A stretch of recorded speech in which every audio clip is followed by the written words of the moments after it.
جماعة حد شاف لانا النهارده؟ لانا مين؟ لانا صاحبتي الوحيدة اللي في الجامعة. مالكو؟ اسراء، مفيش بنت في الجامعة كلها اسمها لانا.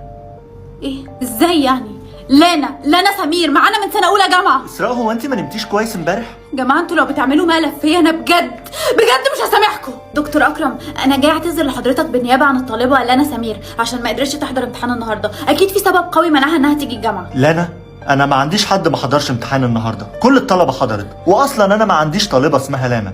هي دي بنت جت جديدة الجامعة؟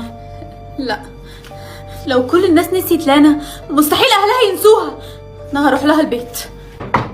ايوه. عمو سمير، انا كنت جايه اطمن على لانا بنت حضرتك. بس انا ما عنديش بنت اسمها لانا، انا ما عنديش بنات اصلا. ازاي يعني حضرتك قدرت تنسى بنتك؟ انت شكلك تعبانه يا بنتي، تحب اكلم حد من اهلك؟ لا انا مش تعبانه، انتوا اللي فيكم حاجه غلط. انا كنت لسه قاعده مع لانا اول امبارح عندكم هنا على الكنبه. البنت دي مجنونه، كلم لها البوليس.